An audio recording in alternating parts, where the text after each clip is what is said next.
ਲੱਤਾਂ ਕਿੰਨੀਆਂ ਮੋਟੀਆਂ ਸੀ? ਲੱਤਾਂ ਵੀ ਇੰਨੀਆਂ ਮੋਟੀਆਂ, ਬਾਜ਼ੂ ਵੀ ਸੂਈ ਨਹੀਂ ਸੀ ਲੱਗਦੀ, ਇੰਨੀਆਂ ਮੋਟੀਆਂ ਸਨ। ਮੇਰੀ ਹਾਲਤ ਬਹੁਤ ਖਰਾਬ ਸੀ ਤੇ ਮੈਂ ਹੁਣ ਦਵਾਈ ਖਾਧੀ ਹੈ ਤੇ ਮੈਂ ਬਿਲਕੁਲ ਠੀਕ ਹਾਂ। ਪੇਟ 'ਚ ਪਾਣੀ ਕਿੰਨਾ ਸੀ? ਪੇਟ ਕਿੰਨਾ बढ़िया ਹੋਇਆ ਸੀ ਤੁਹਾਡਾ? ਬਹੁਤ ਜ਼ਿਆਦਾ बढ़िया ਸੀ। ਇੰਨਾ ਸੀ ਕਿ ਮੇਰਾ ਸਾਹ ਹੀ ਨਹੀਂ ਸੀ ਨਿਕਲਦਾ। 5 ਮਹੀਨਿਆਂ 'ਚ ਤੁਸੀਂ ਕਿੰਨੀ ਦਫਾ ਆਏ ਹੋ ਮੇਰੇ ਕੋਲ? ਦੂਸਰੀ ਦਫਾ ਆਇਆ, ਪਹਿਲੋਂ आई सां बीमार ਤੇ ਹੁਣ ਠੀਕ ਹੋ ਗਈਆਂ ਤਾਂ आई हाँ। अस्सलाम वालेकुम, this is me herbalist Haseeb Ahmed Bhatti Al Haseeb Dawakhana की तरफ से आपको खुशामदीद कहता हूँ। नाजरीन, आज हम ऐसे मरीज़ का इंटरव्यू लेने जा रहे हैं जो आज से तकरीबन 5 माह कबल अपना इलाज करवाने के लिए हमारे दवाखाने पे मुझसे मिलने के लिए आए थे और इनकी कंडीशन ऐसी थी कि इनके पेट में पानी था, इनके सारे जिस्म में पानी था, इनके बाजुओं में पानी था, टांगों में पूरा जिस्म पानी से भरा हुआ था और इनका जिस्म बहुत ज़्यादा बढ़ा हुआ था। और ये वो मरीज़ हैं जिन्हें मैं चेक करने के लिए बाहर अपने दवाखाना से सीट से उठ के गाड़ी में चेक किया था, यानी कि ये दवाखाने में आने की हिम्मत नहीं थी इनकी।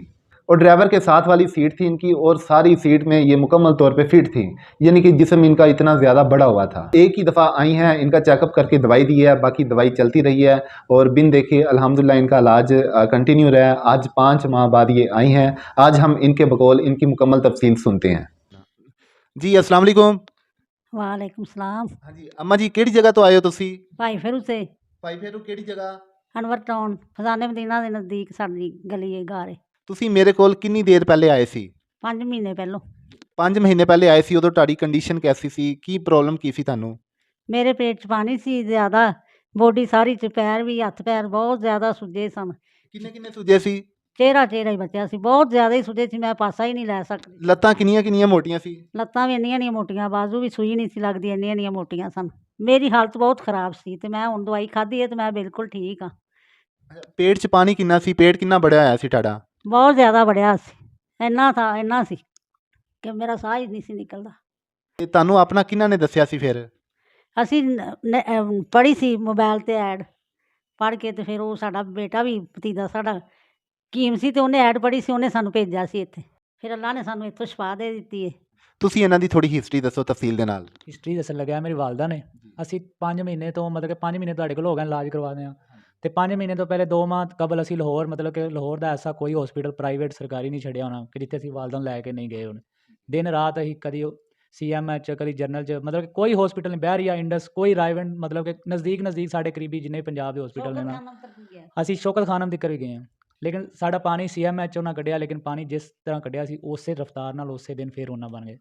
ਵਾਲਦਾ ਜਿਵੇਂ ਪਾਣੀ ਨਿਕਾਲਦੇ ਸੀ ਉਸੇ ਤਰ੍ਹਾਂ ਪਾਣੀ ਫੇਰ ਹੋ ਜਾਂਦਾ ਸੀ? ਉਸੇ ਤਰ੍ਹਾਂ ਪਾਣੀ ਫੇਰ ਹੋ ਜਾਂਦਾ ਸੀ। ਮੇਰੀ ਵਾਲਦਾ ਦੀ ਕੰਡੀਸ਼ਨ ਇਸ ਤਰ੍ਹਾਂ ਦੀ ਹੋ ਗਈ ਸੀ ਕਿ ਇਹਨਾਂ ਦੇ ਜਿਹੜੇ, ਮਤਲਬ ਕਿ ਬਾਜ਼ੂ ਸੀ ਉਹ ਇਸ ਹਾਲਤ 'ਚ ਸੀ, ਮਤਲਬ ਕਿ ਨਾਰਮਲ ਬਾਜ਼ੂ ਵੇਖ ਲਓ ਉਹਨਾਂ ਦਾ ਕੀ ਹੈ, ਹੋਰ ਬਾਜ਼ੂ ਇੰਨੇ ਨੇ ਸੀ, ਅਤੇ ਇਹਨਾਂ ਜਿਹੜੀਆਂ ਲੈਗ ਹੈ ਨੇ ਉਹ ਵੀ ਇੰਨੇ ਨੇ, ਅਤੇ ਪੇਟ ਇਹਨਾਂ ਦਾ ਇੰਨਾ ਫੁੱਲ ਗਿਆ ਸੀ ਕਿ ਅਸੀਂ ਖੁਦ ਡਰ ਗਏ ਸਾਂ, ਕਿਉਂਕਿ ਅਸੀਂ ਅੱਜ ਤੱਕ ਸੁਣਿਆ ਸੀ ਕਿ ਪਾਣੀ ਜਿੰਨੇ ਪੈ ਜਾਂਦਾ ਉਹ ਬਚਦਾ ਨਹੀਂ। ਲੇਕਿਨ ਸਾਨੂੰ ਇੱਥੋਂ ਪਤਾ ਲੱਗਾ, ਅਸੀਂ ਜਦੋਂ ਅੱਲਾਹ ਤਾਲਾ ਦੀ ਉਮੀਦ ਅਸੀਂ ਹਾਰ ਕੇ ਸਾਰਾ ਕੁਛ ਸ਼ਿਕਾਰ ਲੈ ਆਏ ਸੀ, ਮਤਲਬ ਕਿ ਲਾਹੌਰ ਤੋਂ ਅਸੀਂ ਵਾਪਸ ਫੂਲ ਨਗਰ ਲੈ ਆਏ। ਉੱਥੇ ਆਏ ਹਾਂ, ਫਿਰ ਸਾਨੂੰ ਫੋਨ ਆਇਆ ਪਿੱਛੋਂ ਬਾਈ ਦਾ ਕਿ ਤੁਸੀਂ ਇਸ ਤਰ੍ਹਾਂ ਨਾਲ ਕਾੜੇ ਲੈ ਕੇ ਜਾਓ। ਅਸੀਂ ਫਿਰ ਤੁਹਾਡੇ ਕੋਲ ਲੈ ਕੇ ਆਏ ਹਾਂ, ਅਤੇ ਉਹ ਦਵਾਈ ਖਾਣ ਤਕਰੀਬਨ 1 ਹਫ਼ਤੇ ਬਾਅਦ ਸਾਨੂੰ ਮਹਿਸੂਸ ਹੋਣ ਲੱਗ ਪਿਆ ਸੀ ਕਿ ਵਾਲਦਾ ਦਾ ਜਿਹੜਾ ਪਾਣੀ ਹੈ ਨਾ, ਮਤਲਬ ਕਿ ਪੇਟ ਕੰਮ ਹੋਣਾ ਸ਼ੁਰੂ ਹੋ ਗਿਆ। ਇਹ 5 ਮਹੀਨੇ ਤੋਂ ਪਹਿਲੇ ਇਹਨਾਂ ਦੀ ਇਹ ਕੰਡੀਸ਼ਨ ਸੀ ਪੇਟ ਦੀ, ਅਤੇ ਹੁਣ ਤੁਹਾਡੇ ਸਾਹਮਣੇ ਬੈਠੇ ਨੇ, ਵੇਖ ਲਓ ਉਹਨਾਂ ਦੀ ਕੰਡੀਸ਼ਨ ਕੀ ਹੈ। ਹੁਣ ਤੇ ਮਾਸ਼ਾਅੱਲਾ ਬਹੁਤ ਦੁਬਲੇ ਪਤਲੇ ਨੇ, ਆਪਣੀ ਨੋਰਮਲ ਕੰਡੀਸ਼ਨ 'ਚ ਨੇ, ਹੱਸ ਵੀ ਰਹੇ ਨੇ, ਚਿਹਰੇ 'ਤੇ ਖੁਸ਼ੀ ਦਾ ਇਜ਼ਹਾਰ ਵੀ ਹੈ। ਅਮਾ ਜੀ ਖੜੇ ਹੋ ਕੇ ਦਿਖਾਓ ਇੱਕ ਦਫਾ। ਹੁਣ ਤੁਹਾਨੂੰ ਪੇਟ 'ਤੇ ਜਾਂ ਜਿਸਮ 'ਚ ਕਿਤੇ ਪਾਣੀ ਤੇ ਨਹੀਂ ਮਹਿਸੂਸ ਹੁੰਦਾ, ਜਾਂ ਜਿਸਮ 'ਤੇ ਕਿਤੇ ਸੋਜ਼ਿਸ਼ ਵਗੈਰਾ ਹੋਵੇ? ਨਹੀਂ ਹੁੰਦੀ। ਚਲੋ ਮਾਸ਼ਾਅੱਲਾ, ਬਹੁਤ ਖੁਸ਼ੀ ਹੋਈ ਹੈ ਤੁਹਾਨੂੰ। ਉਨੀ ਖੁਸ਼ੀ ਹੋਈ ਹੈ, ਉਹਦੇ ਤੋਂ ਜ਼ਿਆਦਾ ਹੀ ਸ਼ਾਇਦ ਸਾਨੂੰ ਖੁਸ਼ੀ ਹੋਈ ਹੈ ਕਿ ਇੱਕ ਅੱਲਾਹ ਤਾਲਾ ਨੇ ਬਹੁਤ ਅੱਛਾ ਵਸੀਲਾ ਬਣਾਇਆ ਜੀ, ਅੱਲਾਹ ਪਾਕ ਦਾ ਕਰਮ ਹੈ। ਬੈਠ ਜਾਓ।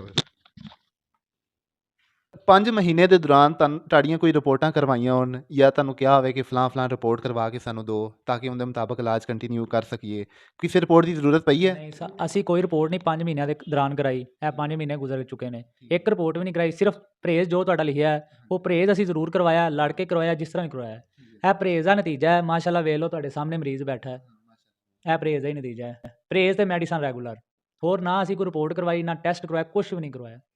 5 ਮਹੀਨਿਆਂ 'ਚ ਤੁਸੀਂ ਕਿੰਨੀ ਦਫਾ ਆਏ ਹੋ ਮੇਰੇ ਕੋਲ? ਦੂਸਰੀ ਦਫਾ ਆਇਆ, ਪਹਿਲੋਂ आई सां बीमार ਤੇ ਹੁਣ ਠੀਕ ਹੋ ਗਈਆਂ ਤਾਂ आई हाँ। ਤੁਹਾਨੂੰ ਦਵਾਈ ਦੇ ਦੌਰਾਨ ਕੋਈ ਮਸਲਾ, ਕੋਈ ਪਰੇਸ਼ਾਨੀ? ਕੋਈ ਮਸਲਾ ਨਹੀਂ, ਕੋਈ ਪਰੇਸ਼ਾਨੀ ਨਹੀਂ। ਦਵਾਈ ਮੈਨੂੰ ਬਿਲਕੁਲ ਮਾਫਕ ਆ ਗਈ। ਮੈਨੂੰ ਪਹਿਲੇ ਦਿਨ ਹੀ ਪਤਾ ਚੱਲ ਗਿਆ ਕਿ ਮੈਂ ਇਸ ਦਵਾਈ ਤੋਂ ਬਚ ਜਾਵਾਂਗੀ। ਅਗਰ ਕੋਈ ਤੁਹਾਨੂੰ ਪਰੇਸ਼ਾਨੀ ਹੁੰਦੀ ਵੀ ਰਹੀ ਹੈ, ਮੈਂ ਤੁਹਾਨੂੰ ਮੁਕੰਮਲ ਗਾਈਡ ਕਰਦਾ ਰਿਹਾ। ਹਾਂਜੀ ਹਾਂ, ਕਰਦੇ ਰਹਿ ਜੇ। ਚਲੋ ਮਾਸ਼ਾਅੱਲਾ ਜੀ, ਬਹੁਤ ਸ਼ੁਕਰੀਆ ਜੀ। ਹੋਰ ਕੋਈ ਤੁਸੀਂ ਪੈਗਾਮ ਦੇਣਾ ਚਾਹੋ? ਨਹੀਂ, ਮੈਂ ਨਹੀਂ, ਅੱਲਾਹ ਤਾਲਾ ਨੇ ਮੈਨੂੰ ਇੱਥੋਂ ਬਚਾਇਆ ਤੇ ਅੱਲਾਹ ਤਾਲਾ ਸਭ ਨੂੰ ਬਚਾਵੇ ਇੱਥੋਂ।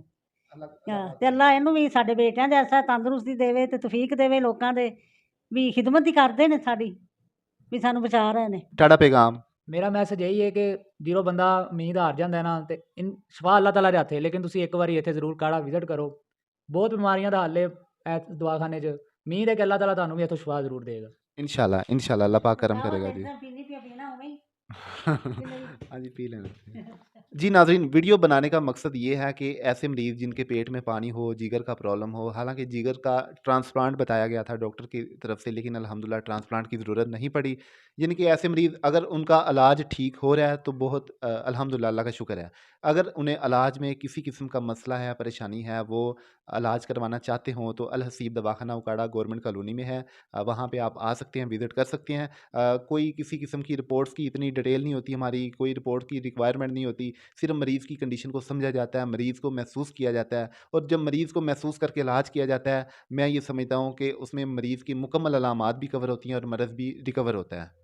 ना कि इतनी इतनी रिपोर्टें उठाई होती हैं, इलाज हो नहीं रहा होता। सारी उम्र जो मरीज़ की ज़िंदगी होती है वो सिर्फ बीमारी ढूंढते ढूंढते गुजर जाती है, लेकिन इलाज में नाकामी होती है। लेकिन इंशाल्लाह जो भी इलाज किया जाता है मुकम्मल सोच समझ के, बूझ के मुताबिक किया जाता है, और अल्लाह पाक की ज़ात करम करने वाली है, शिफा देने वाली है, लेकिन इंसान अच्छा वसीला बनने की कोशिश ज़रूर करता है।